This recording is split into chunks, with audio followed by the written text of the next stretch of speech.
Basan-hu still lives in a traditional Mongolian ger, or yurt, but she's given up her old nomadic life. For the past year, her ger has been based in just one place, in one of the sprawling shanty towns surrounding the capital, Ulaanbaatar. Like many people living here, Basan-hu used to raise animals on Mongolia's steppes, but that life is growing harder and harder because of economic pressures, environmental changes, and a string of devastating winters that killed off huge herds of livestock a decade ago. Since then, hundreds of thousands of nomadic herders have packed up and moved here to look for work.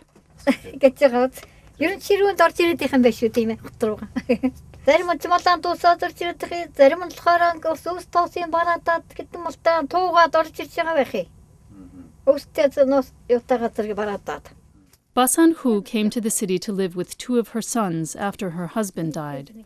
She gets a $50 a month pension, and one son has found construction work, so the family is getting by. But she admits that if her husband were alive, he never would have agreed to leave the countryside and their old way of life.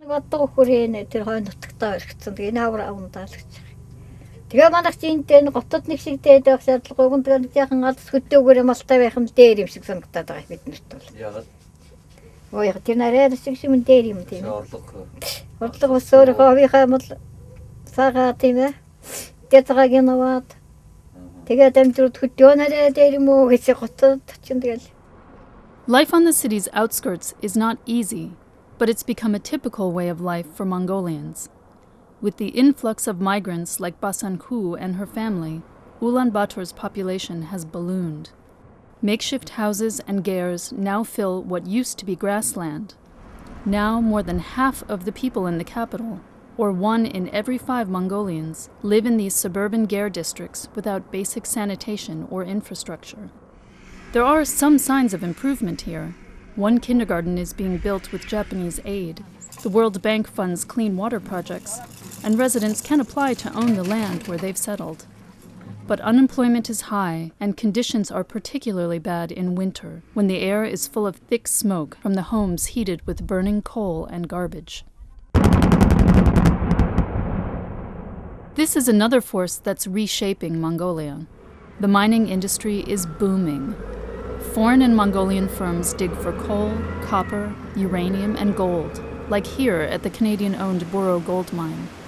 For Mongolians struggling to make a living off the land, these jobs are a godsend.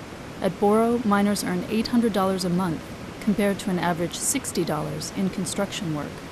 But there are far more Mongolians seeking work than there are mining jobs.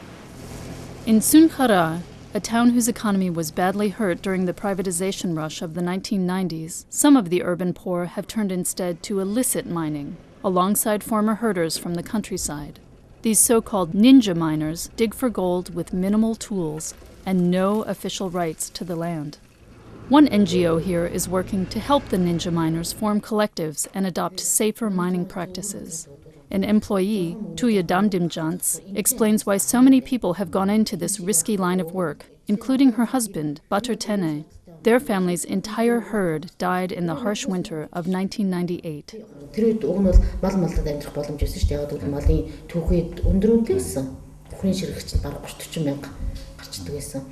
Тэгээд үнэхээр ямар ч орлогогүй болоод эхлэхээр төв суурин газар хөдөө манайх ч одоо эндээс 20 км-ийн санаасан төв суурин газар бараадаа л тэгээд тэр өрхийн тэр хүн үр хөвгтэй тийжих хэвээр унчраа өөр тэр хүнд энд орж ирээд нөгөө ажилгүй 20 хэдэн хүн дээр 20 мянган хүн дээр дахиад нэг хүн нэмэгдээд ороод ирж байгаа юм чинь ажлын байр байхгүй тийм учраас алтанд явж эхэлсэн 1999 оны намар явж ирсэн.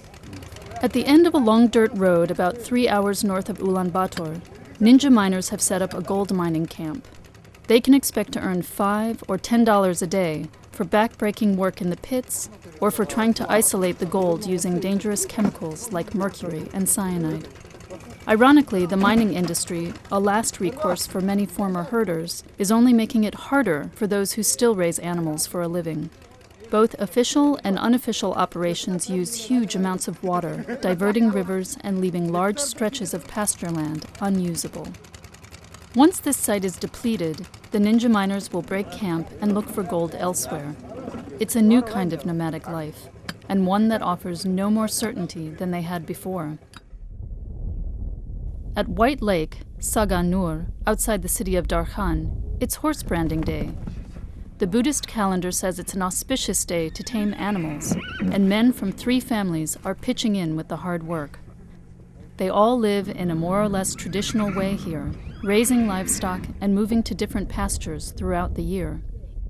Even with all the migration to the cities, some 40% of Mongolians still live as nomadic herders. But for Dolgorma and her family, life has changed too. They moved here, near the city, from remote Gobi Altai province, because they were too far from any markets. And that's another trend for many of Mongolia's herders, who can only keep making a living if they adapt to the changing economy.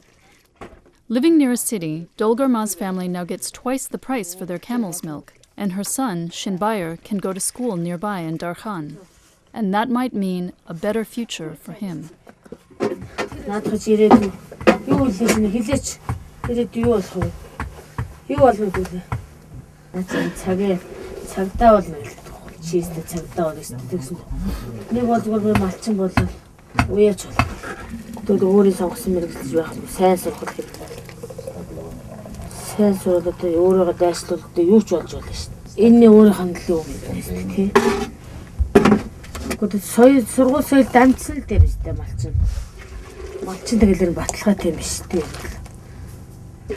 But that's no longer guaranteed in a changing Mongolia, where urban life and mining are steadily replacing rural life. For now, at least, this family is able to keep its traditions alive, and Shinbayar's future seems wide open.